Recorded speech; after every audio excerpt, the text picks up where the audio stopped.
अगर हाल की तस्वीरें देखी जाए तो ऐसा लगता है जैसे पूरा इजराइल अब गाजा बन चुका है। चारों तरफ सिर्फ तबाही, खौफ और आग का मंजर है।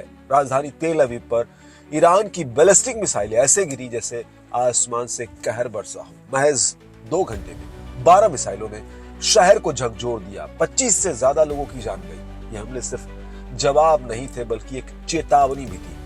13 से 17 जून ईरान पर जो बम्बर से उसका दर्द ईरान ने इन हमलों से लौटाया है। बैलिस्टिक मिसाइलें, आत्मघाती ड्रोन और हाइपरसोनिक टेक्नोलॉजी के साथ ईरान ने साबित कर दिया कि वो अब चुप बैठने वाला नहीं है।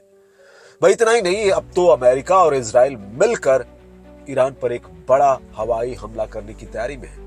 180 फाइटर जेट्स उड़ान भरने को तैयार हैं, लेकिन सबसे बड़ी मुश्किल ईरान का फोर्डो परमाणु ठिकाना है। यह ठिकाना जमीन के अंदर इतनी गहराई में है कि अमेरिका के 30,000 पाउंड वजनी बस्टर बम भी शायद इसे पूरी तरह से तबाह न कर पाए। देखिए, रूस और चीन अब खुलकर ईरान के साथ खड़े हो गए हैं। रूसी राष्ट्रपति व्लादिमीर पुतिन ने साफ कह दिया है कि इजराइल के हमलों से ईरान के भूमिगत जो परमाणु ठिकानों हैं उनको कोई नुकसान नहीं हुआ है। वही ट्रंप कह चुके हैं, जब तक खामेनेई को नहीं मारा जाएगा तब तक ये जंग नहीं रुकेगी।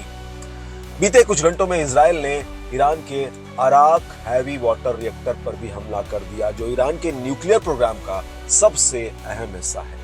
देखिए, अराक और खुंदाब लोगों को पहले वहां इस चेतावनी दी जा चुकी थी कि अराक में हथियारों का भी बड़ा जखीरा था, जिसे 40 जेट्स की मदद से बर्बाद करने की कोशिश की गई। इधर ईरान ने भी अपने इरादे साफ कर दिए हैं। सेंट्रल इजराइल के स्टॉक एक्सचेंज, सोरोका अस्पताल और तेल अवीव जैसे शहरों को निशाना बनाते हुए 30 मिसाइलें दागी।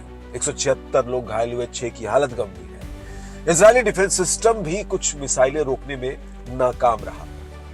उधर इजरायली प्रधानमंत्री नेतन्याहू ने साफ कहा है, ईरान नागरिकों और अस्पतालों को जानबूझकर निशाना बना रहा है और इसका जवाब दिया जाएगा। उधर रूस, चीन, तुर्की अब खुलकर अमेरिका, इजराइल के खिलाफ बोल रहे हैं। उनका साफ कहना है कि अगर ईरान पर हमले इस तरह से जारी रहे तो इसके गंभीर परिणाम होंगे। ईरान में खामेनेई की सत्ता रूस के लिए सामरिक और राजनीतिक लिहाज से बेहद अहम है, इसे समझना होगा। अगर ईरान को नुकसान हुआ तो पुतिन के लिए यह सीरिया से भी बड़ा झटका होगा। अंतर्राष्ट्रीय परमाणु ऊर्जा एजेंसी यानी IAEA की लेटेस्ट रिपोर्ट कहती है कि ईरान के पास अभी तक परमाणु हथियार बनाने के सबूत नहीं है। फिर सवाल उठता है कि हमला क्यों? रूस ने अमेरिका को साफ चेतावनी दी है कि अगर उसने ईरान इजराइल के बीच चल रहे युद्ध में सीधा दखल दिया तो हालात बहुत ज्यादा बिगड़ सकते हैं। देखिए, अब मामला सिर्फ इजराइल ईरान का नहीं रहा। इजराइल के रक्षा मंत्री इजराइल काट्ज ने खामेनेई को मॉडर्न हिटलर तक कह दिया और ऐलान कर दिया है कि उसका अस्तित्व मिटा दिया जाएगा।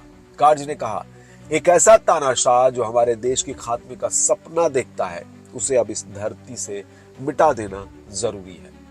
अब इन सबके बीच एक्सपर्ट्स का कहना है कि अगर ईरान के सुप्रीम लीडर खामेनेई को मार दिया गया तो पूरा मध्य पूर्व जल उठेगा।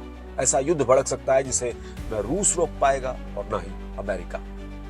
अब एक आखिरी और अहम सवाल, जब IAEA तक कह रहा है कि ईरान के पास अब तक परमाणु बम नहीं है, तो फिर क्यों खून बहाया जा रहा है?